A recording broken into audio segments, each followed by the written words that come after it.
You're listening to European Startup Universe Talks, a podcast where we meet with startup founders, angel investors, and major stakeholders of the European startup ecosystem. They let us in on the do's and don'ts of running a startup, their career story, and the process of succeeding as well as failing. In other words, everything of interest to startup nerds. European Startup Universe is a massive network of opportunities for EU tech startup founders, connecting them with the best minds of the EU tech community, with unicorn founders, known investors, and experts. We have brought together European countries to join forces and launch startup programs suitable for their nation's tech founders. ESU aims to give access to opportunity for funding and expansion across EU countries.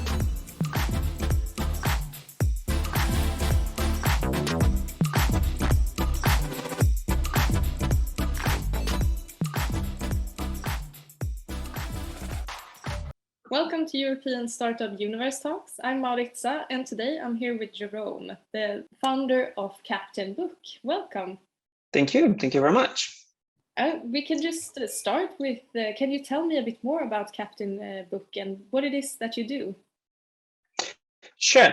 So CaptainBook is actually the first startup incorporated in the Cyclades. So that's for the funny part. What we do, we connect experiences provider to local resellers. So basically, we build marketplaces, trusted marketplaces on a local level across the globe. So the idea is to really understand that hotels and Airbnb hosts, they have a lot of requests from their customer to sell experiences. The classic, you go to the reception desk and you're like, okay, I'm here for a couple of days. What can I do around here? And they don't have a tool to connect them to providers, so they can actually give access to like a portfolio of activities that they like and that they want to resell. So that's where we jump in. We really bridge the gap between providers and resellers. And so how do we do that? We actually give a booking engine to providers, which is super easy to install and to use. So they can sell directly on their own website and connect as well to the marketplace where we connect them to local resellers. How did you identify the need in the market for that kind of startup? Super easy. So I've been doing sailing tools for the past roughly 10 years around here in Naxos. And Luca, my co-founder, his wife has a travel agency. So basically, he was selling my products. Okay, so we're friends, and that being said, it was really hard to communicate. Like, he was calling me, I was with my guest, so you don't feel really nice by answering your phone while you're actually doing your own work, right? And so he had, people in the travel agency ready to book my products. I just had to, take the phone call, which I could not because I was working, or I was, sailing with the sails up and everything. So it was really hard for us to communicate. And we understood that if it's hard for us, where we know each other, we're friends, how is it for the others who don't know each other? It must be super hard. So we tried something. We did very quickly something just for us, which solved the issue. And during the pandemic, we were like, okay, maybe there's something to do about it, because, well, if it works for us, it might work for everybody else. So we rewrote the whole booking engine, let's call it that way, from scratch, to be able to work with any type of activity, not only boats, but also cooking lessons, trekking, whatever you can put your mind on. Okay, so just any tourist experience that you could possibly, want to do. Whatever is time-based, so it can be an event. It's not our business right now. We're really focusing on activities, but it could be a concert. It could be whatever is time-based. Actually, if you go on the website CaptainBook.io, and if you want to book a demo call, you will use CaptainBook. You will use the system. We use our own system to just to book the demo call, which is nice, because you actually book the demo call to speak to us using the system you want to use. So that's super nice. No, that sounds fantastic. A really smart solution. But last year you were part of the ESU program when it was only based in Greece. Can you tell me how that helped launch your product? Well, this was really nice because, like I said, I'm in Nexus, so I'm not really in a tech hub or anything. Well, I mean, we're working on it, but it's it's far from a hub right now. And it was really nice, to connect with others and understand the struggles of everybody, and feel a little bit part of the community. And it was COVID and everything, so it was really hard. And I remember the live session, the office hours and everything, and it was very interesting to understand, this sense of community and people like from the diaspora. So from the US, I remember Nico speaking, and Nico Bonacho, all of these guys, that are kind of rock stars in the place about startups and everything. And they were here like you and me, just speaking, and it was really interesting. So I was like, okay, there's really something that we can do if there's a community that can actually help. Well, it's a good thing to start. And I'm still I'm still speaking with people that were in the program. And so we actually hired somebody for marketing. Well, she started today, and during that interview process, so we speak to different people, and I spoke to somebody who was in the program with me last year. So that was fun. Okay, so it really helped you build a network. It's nothing that you can do only by yourself, and especially as you said that you live far away from the big cities and the big tech hubs. So then maybe it's more important to build that connection. True. Even though, well, market's changing, the whole world is changing, and I'm not sure for tech businesses like CaptainBook, location is actually something that matters. Like we've got an advisor, he's based out of New York. Part of the tech team is in India. Well, so I'm French, and Luca is Italian. We both live in Naxos. The girl from marketing, she's in Corfu. I mean, it's very spread across the globe, right? Yeah, And so far hasn't been a problem. Yeah, I was reflecting because so before that business, I actually incorporated Blue Mango business in the UK back in 2009, and we were doing like just web development and these kind of things, and iPhone applications, and so I was in London at that time, and I was working with people from France most of the time from my school, my IT school, and already at that time, it didn't matter to me where the people are actually working from. No, it doesn't really. It's 10 years ago, right? Oh. More than 10 years ago. Okay, you were really a pioneer then. Yeah, maybe, I don't know. I don't know. I mean, it's for tech companies, it's especially small tech companies, I think it's not really something new. It just got some kind of a new blowing wind that put it on the scene, and people get aware of it. That's all. What would you say were the favorites or like the most influential parts and pillars of the program for you? The thing is that so I remember they were posting a lot of content, so you had like a week roughly to eat up all the content that they were posting. And so you really understand that if you don't have a bit of a framework, to block some hours to see the videos that you have to see, read the thing that you have to read, you won't do it, because I mean it's a lot of content. It's quite intense actually. So it helps you structure your working day. I really love the office hours because it gives you a lot of perspective on what you're doing. So it really is you're looking at the future, right? It's really like the inspiration. You speak with people that that are on the same road as you are, but much further. So they can tell you, a bit of the path that you have to follow. And if you mix a little bit of everything, maybe you can, make your own path to the same point. I'm not there yet, but following the path. Yeah, it's a process for sure. So the funding, how has that process been for you? Well, it's incredibly difficult. I mean, the difficulty is, well, it's multiple. The first thing is obviously finding people willing to back up your ideas. That's a first start. Second is the paperwork, and it's really hard to get it started. I mean, I just signed, for example, a few of the papers for the founding round that we're doing right now, and it's 25 pieces of paper printed on each side. It's all Greek to me, right? Because it's actually in Greek. And so it's not the easiest thing to do, and there's lots of terms to understand, and you're never sure that it's exactly what you should do. Lawyers are really helpful, but they give you possibilities. They don't give you the exact answer. They say you can do A, you can do B, but it's your call, it's your business, not mine.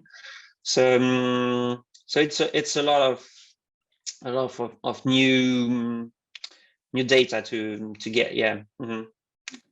Good books to read. I can post a few links maybe for if it helps. And there's a few good books about this. Yeah.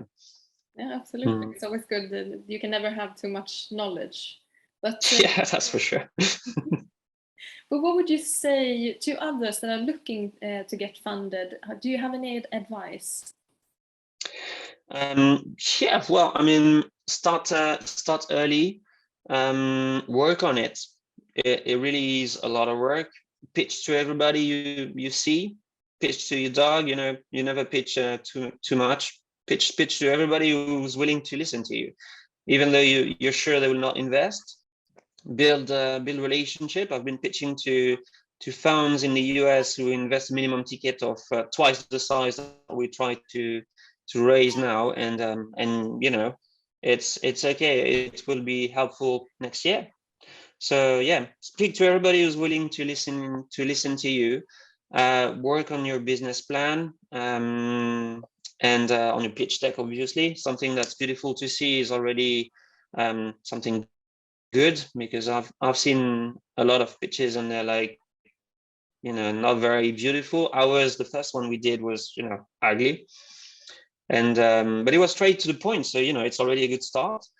I don't know what kind of advice we could give to somebody who's trying to fundraise.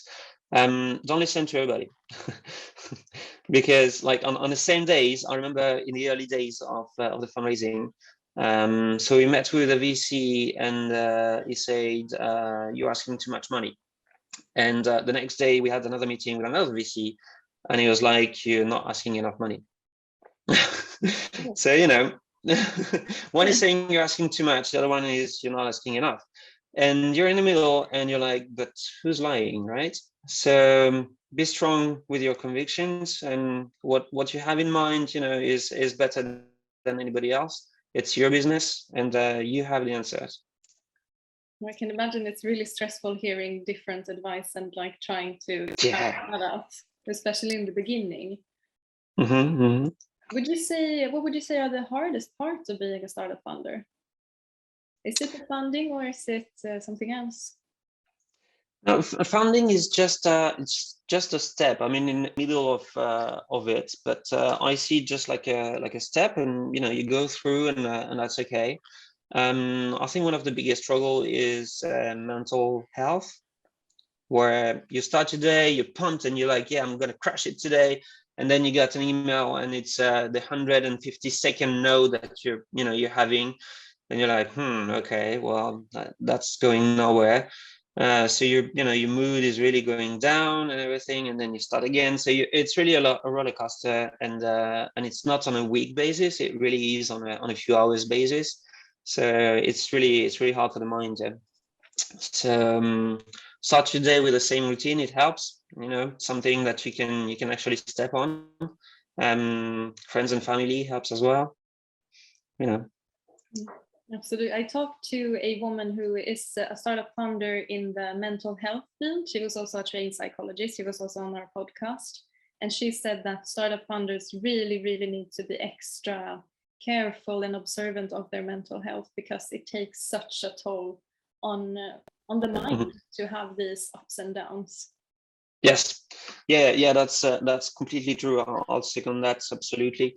and it's also really easy to focus on work and let everything else slip through your hands, and you end up just working, not having fun anymore, not doing anything else than work. And it's it's hard, and it's a danger. So it's super easy to go that way, and it's definitely not the right way, because at some point you're not even actually working in good conditions. You're not producing anything.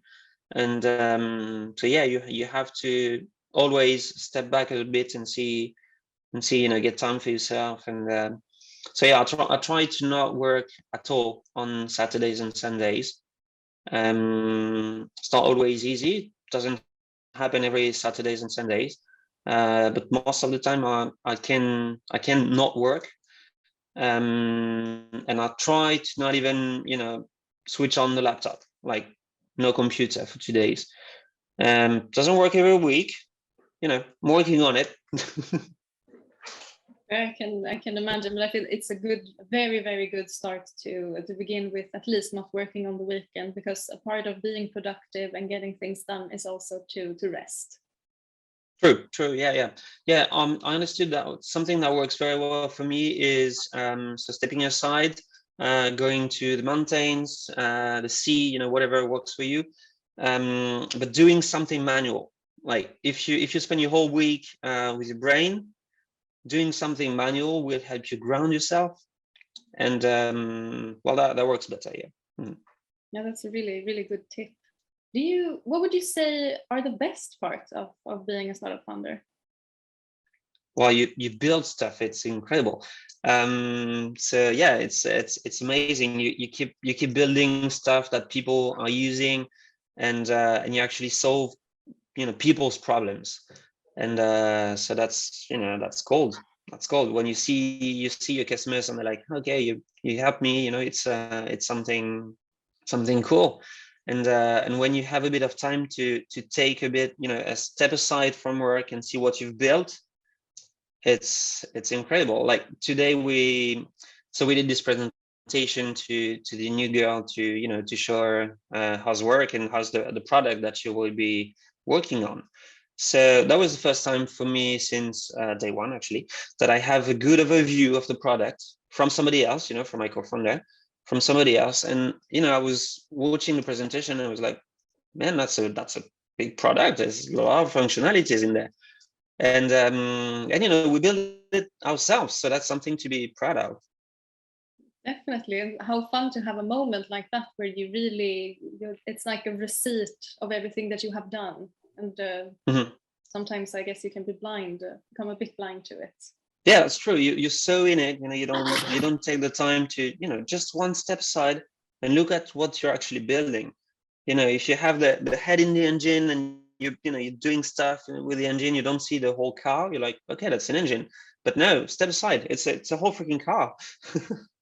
So yeah, it's different. Mm-hmm. What would you say are the goals that you have accomplished now that you are proud of? Well, I don't know. I'm actually happy of for everything, for finding a co-founder, building the whole product, raising. We're almost a bit more than a third of the fund that we want to raise.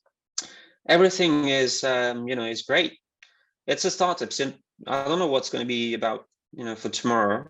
Maybe tomorrow we should be all right. But the runway is short, So in a few months, maybe we won't be here anymore.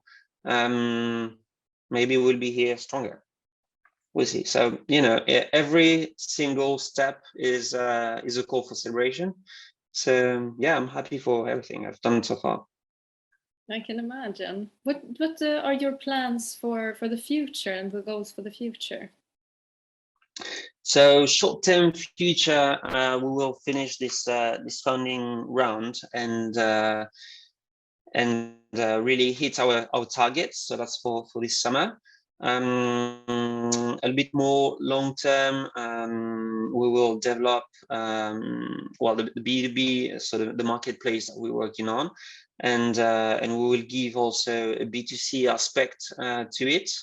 and I've got a lot of ideas for this, and I'm very looking forward to sit down a little bit and actually put them on paper and make a roadmap out of it to see what the product will look like. It's very early now. It's not the right time to work on it, but it's exciting. I see the foundation succeeding. Well, it's a bit pretentious, but not really succeeding, but it's working well, and I see that I can build on top of that foundation, and that's super exciting. For sure, and that it's so vital to have that really stable foundation, because that is really where you can start building. Otherwise, if something is wrong in the foundation, everything is eventually going to fall. True, but it's still a startup, so you don't have really much time to actually build something, to build something solid. So you basically MVP everything. You test. You always, you test everything. You have an idea, you test it, and you see. And testing can be very, very tricky, very easy, very, it depends on what you want to test. But that means that most parts of the product are not, ground stable, so it's I see it like a compilation of tests that one by one they're not very stable, but everything together somehow hold, and then you can build on top of it. Okay, do you have any tips for testing the product? Well, we use a lot of A/B testing, so that's classic testing. The thing is that it's finding the right balance between the time and the money that you will spend on an ID, whatever that is, and how you can get feedback from your target, from your customers. And if you find the secret sauce to be able to test something very easily, very simply, and fast, that's super nice, because you can test multiple things in the same day and build much faster. So it can be really easy. It can be, a landing page, and just sharing the landing page with your friends and family and see how they come back to you. As easy as that. Oh, you just have to come out in reality and meet other people and just bounce back in that sense. Yeah, exactly. Yeah, see how people react with what you have in mind. So it doesn't mean that you have to actually build it. You can completely fake the whole thing, just a landing page and saying, it's amazing, everything is working, and you actually just receive an email with somebody subscribe, and this is the email address of the guy who subscribed, and then you do the work manually behind the scenes. That's okay. It's just for testing. At some point it will work, not now. At some point it will. Yeah. But that's still the goal is to make sure that you don't start developing before being sure that it actually solves something, right? The worst case would be starting developing something and ending up in a way where you don't have customers with it because it doesn't do what customer want. No, for sure. It's really the vital part is finding a problem that needs to be solved. Otherwise, you're creating something that there is no need for. True. Mm-hmm. True. Yeah, it's critical. It's critical. But it has been such a pleasure talking to you today. But before we wrap up, is there anything you would like to add? Just something that we can't go without saying. I don't know. We're talking about EU Startup Universe. I'd say to anyone who's looking at this, just join the program. You won't waste your time. You'll get out with something more in your head, and it will help sometime. That's for sure. Yeah, that's a good note to end it on. Thank you so much for being here today. Thanks for having me. You've been listening to European Startup Universe Talks. If you want to know more about us, go to thestartupuniverse.org and follow us on social media.